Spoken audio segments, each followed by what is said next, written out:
Lee's boots crunched against the rocky surface, his gaze fixed on the rugged path before him.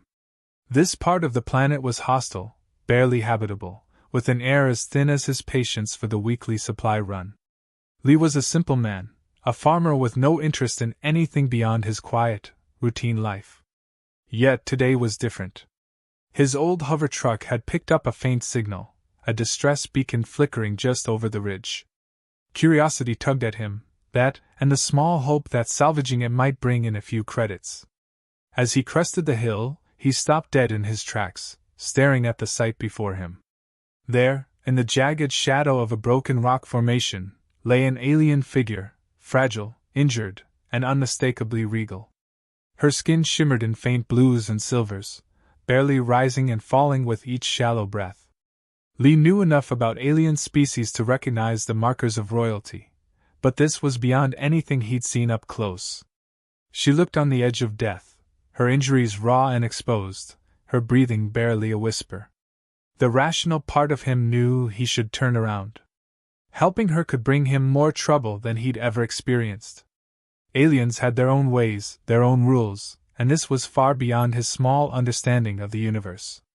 But as he stood there, watching her struggle for air, something inside him shifted, a need to help, regardless of the cost. Moving quickly, he pulled out an old emergency blanket and draped it over her, trying to stabilize her shivering form. Her eyes, though barely open, fixed on him with a guarded look of terror and confusion. She was defensive, perhaps assuming he was here to finish her off or to take something from her. Lee raised his hands slowly, showing he meant no harm. "Easy now. I'm just here to help," he murmured softly, knowing she probably didn't understand him. Her eyes followed his every move, but she didn't resist as he checked her for immediate injuries. It was worse than he'd thought. Broken bones, wounds that had barely clotted, signs of extreme dehydration. Whoever had left her here had made sure she wouldn't survive long. His shelter was just a few miles away, a small, rough shack he'd built for trips like this. He could manage to carry her that far, he reasoned. Though not much of a warrior, he was strong enough from years of hard work on the farm.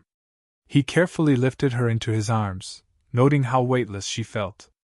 Every step was painstaking, the terrain was brutal, and she was barely conscious, but he kept going, ignoring his own discomfort. As they reached his shelter, he laid her down on a makeshift cot, grabbing a worn first aid kit and whatever supplies he could muster. He cleaned her wounds carefully, wrapping them with his limited supplies. There was no advanced technology here, only basic ointments and bandages. He worked with quiet determination, hoping his effort could at least stave off infection. Through the flickering light of the shelter, he could see her studying him, though her expression remained inscrutable. He couldn't help but wonder what kind of creature she saw before her, a ragged farmer in dusty clothes, hardly what one would expect as a rescuer. The townsfolk often looked down on him, dismissing him as insignificant, a man with simple goals and no real impact. But at that moment, her life was in his hands, and he felt an unexpected weight of responsibility settle over him. Time passed in a blur as he continued to tend to her injuries, working in silence but with care. Every now and then, she'd flinch or moan softly in pain, her body tensing as he applied medicine to her wounds. His hands were steady, his focus absolute. There was a tenderness in the way he handled her, as though every movement carried with it a silent promise of safety. The hours slipped by, and night fell outside. The only sounds were the faint hum of the shelter's generator and the labored rhythm of her breathing. Lee remained vigilant, staying by her side, watching for any sign of improvement. Slowly, her breathing steadied, and her color began to return, a faint shimmer of strength beneath the surface. At some point, she opened her eyes fully, locking them onto him with an intensity that startled him. He could feel the question lingering in her gaze, though either of them could voice it. Why? Why would he, a stranger from another world, choose to risk his own life to save hers? But in his heart, Lee knew the answer. It wasn't about understanding or reward. It was simply about doing what was right. Lee sat beside her cot, weary but alert, glancing over to check if she was breathing easier. The minimal supplies he'd managed to use on her wounds had done some good. The worst of the bleeding had stopped, and her face, though still pale, held a hint of color now. He wondered what exactly had happened to bring her here, alone and abandoned, left for dead on a planet like this. But there was no way to ask, no words to bridge the gulf between them. The Queen stirred, and her eyes fluttered open, meeting his with a guarded wariness. She tried to sit up, wincing in pain as her wounds protested. Instinctively, Lee reached out to steady her, but she flinched, clearly unaccustomed to such gestures from a stranger. He pulled back, respecting the distance, but the brief exchange told him that fear still held her, fear of him, of her situation, maybe even of herself. With no other way to communicate, Lee moved slowly, showing her water and holding it out. She looked at him with suspicion, but her need was greater than her pride, and she finally accepted it, drinking carefully. It wasn't much, but it was a start. He took out his old communicator, the one with limited translation software he'd only ever used for trading with nearby colonies. It was outdated and far from perfect, but he hoped it would help. After fumbling through the settings, he managed to catch the alien word for "thank you," as she gestured toward him, a soft, exhausted voice breaking through. He nodded in return, his lips curving into a brief, encouraging smile. For the first time, she seemed less defensive, more willing to accept his help, if only a little. Lee took the chance to check her wounds, carefully rewrapping her bandages. Though she winced and tensed with each touch, he worked patiently, hands steady and deliberate. This wasn't the first time he'd had to patch someone up. Living out here alone had taught him a few things about surviving with nothing but basics and determination. Their communication was clumsy, limited to gestures and occasional words translated by the communicator, but somehow, they found a way to make it work. Lee's rough hand showed her where to press to ease her breathing, and her cautious nod acknowledged his help. It wasn't much, but it was the foundation of something, a fragile connection built from mutual trust in a hostile place. As the hours passed, Lee took breaks to tend to his small shelter, gathering supplies and checking the perimeter to ensure they were safe from local predators. Each time he returned, he'd find her a bit more alert, her gaze following him with growing curiosity. Perhaps she was beginning to realize that he was different from the others who had left her to die. That realization sparked a glimmer of trust in her eyes, an acknowledgement that, even in her weakened state, she was starting to depend on him. The silence between them grew more comfortable, broken only by the sound of Lee working or the occasional beep of the communicator. Sometimes, as he sat nearby, she'd gesture with a faint, exhausted wave of her hand, mimicking actions that hinted at stories he could only guess at. He listened patiently, picking up fragments and interpreting what little he could. He learned of her betrayal, her abandonment, and the harsh judgment of her own people. It struck a chord within him. She'd been cast out, left behind like something worthless, an experience Lee understood all too well. Though he'd never been a soldier or anyone of great importance, he knew what it was like to be overlooked, to be told he didn't matter. It was perhaps why he felt compelled to help her, even if she was so different from anything he'd ever known. The more he listened, the more he saw her not as a foreign queen but as someone just as vulnerable as anyone else. His quiet empathy bridged the gap between them, creating an unspoken understanding neither of them had expected. The alien queen, once guarded and resistant, began to soften. She even allowed him to help her sit up, leaning against him for support, as he guided her through basic stretches to aid her recovery. It was a vulnerable position for both of them, but they managed, relying on mutual respect and patience. One evening, while checking her wounds, he heard her murmur something in her own language. The communicator picked up a word. Gratitude. Her eyes met his, conveying what words could not fully express. For a brief moment, he felt something shift between them, a quiet acknowledgement that transcended species and status. She was no longer just an injured alien queen to him, and he was no longer just a simple farmer to her. As the days went on, Lee's supplies began to dwindle, and he was running out of options.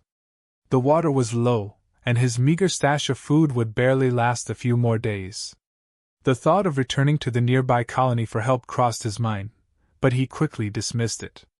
Revealing her presence would only bring trouble for them both, drawing attention to her vulnerable state and his role in keeping her hidden.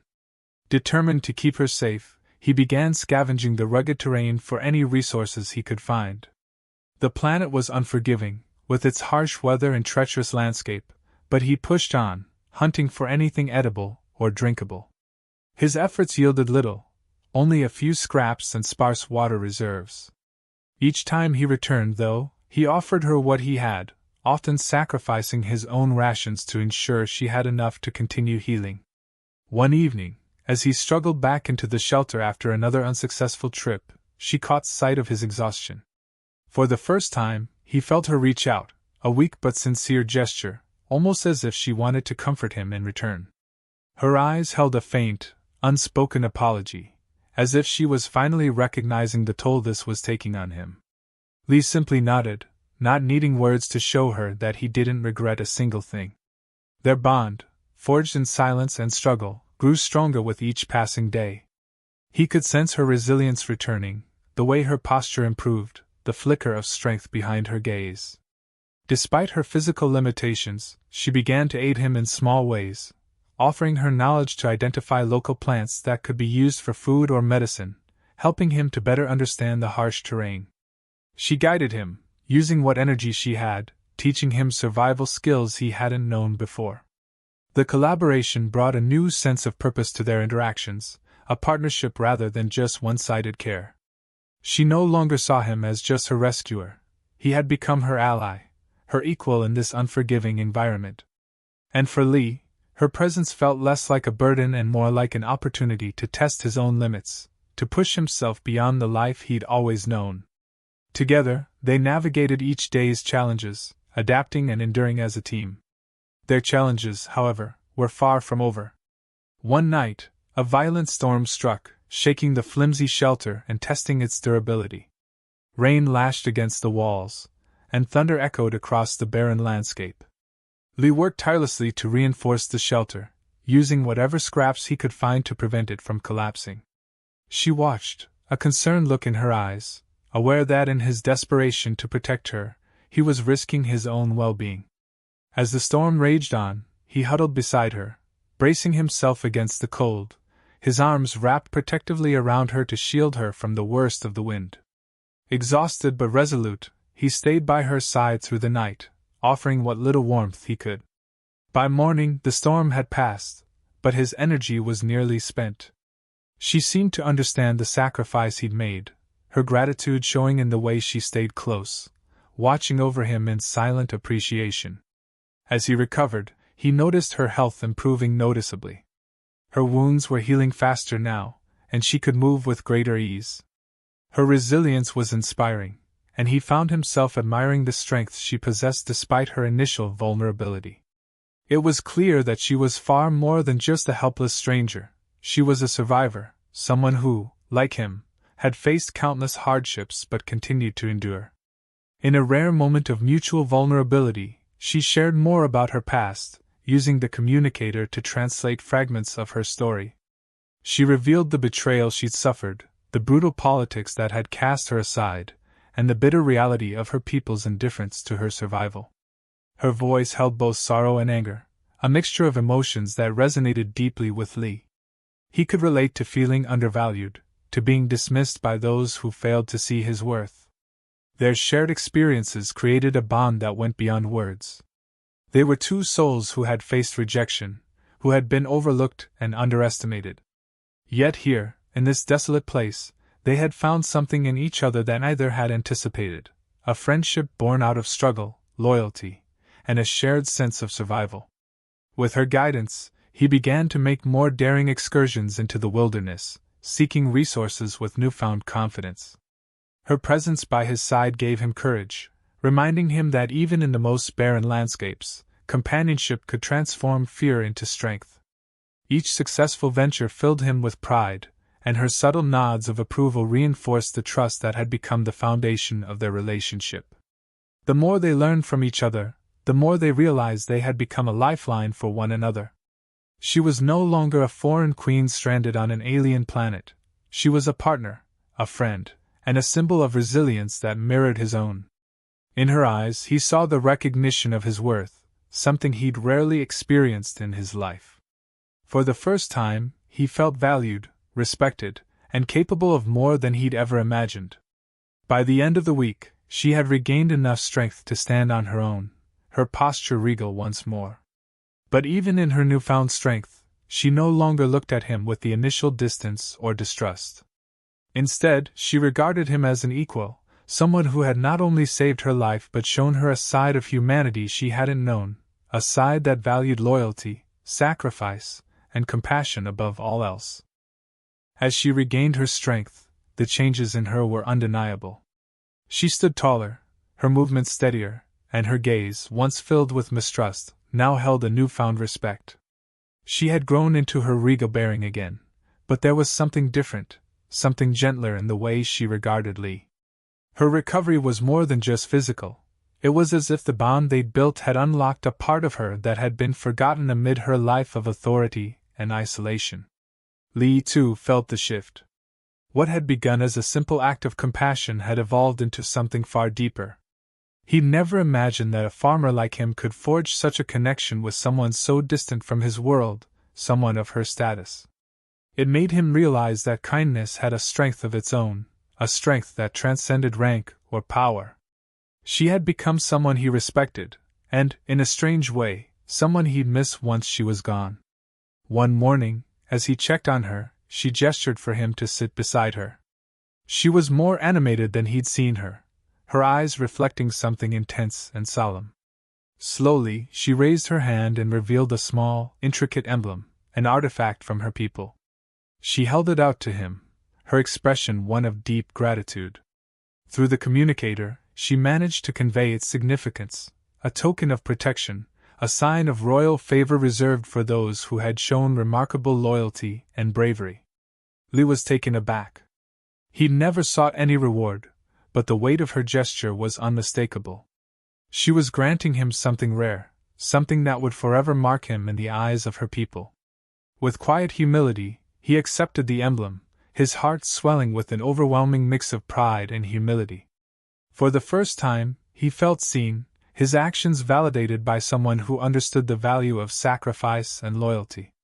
Just as he was about to speak, they were interrupted by a distant rumble, a ship descending from the sky, sleek and formidable. Her people had come, alerted by a beacon she'd activated now that her strength had returned. The arrival of her escort felt like the end of a journey, one that had transformed them both in ways either could have predicted. Lee braced himself, a mix of relief and sadness stirring within him. The alien queen stood by his side, her gaze lingering on him before she turned toward her people. Her posture was composed, her regal demeanor fully restored, yet as she prepared to leave, she gave him one last look. It was a look that spoke volumes, filled with unspoken gratitude and respect that went beyond anything words could express. She acknowledged him not as a rescuer or a stranger but as a friend, someone who had changed the course of her life when no one else had dared to try. As she boarded her ship, the alien soldiers gave him wary glances, unsure what to make of the human who had saved their queen. But when she turned back, gesturing toward him and holding up the emblem he'd been given, they understood. In their culture, he had been honored, marked as someone under royal protection. The soldiers, seeing this, inclined their heads toward him in a show of respect, acknowledging his role in their queen's survival. The ship ascended, and Lee watched it disappear into the sky, a sense of emptiness settling over him. Yet, within that emptiness was a quiet fulfillment, a sense that he'd done something truly meaningful. His life might return to its familiar rhythm, but he knew he'd been forever changed by the experience. The simple, overlooked farmer who had once been dismissed by his own people had earned a respect that transcended species and borders. In the days that followed, news of his actions spread among the nearby colonies. People who had once ignored him now looked at him with newfound admiration, recognizing him as the man who had saved an alien queen. Though he had never sought fame, the quiet respect that came his way felt more rewarding than anything he could have imagined. Lee realized that it was never about the recognition, it was about doing what was right, about believing in the value of compassion even when others couldn't see it. From that day forward, Lee carried the emblem close to him, a reminder of the unlikely friendship that had changed his life. He knew he might never see her again, but the bond they'd forged in those desperate days would remain with him, a silent testament to the power of kindness and resilience. And for the first time in his life, Lee felt truly valued, knowing that he had made a difference in a way few ever could.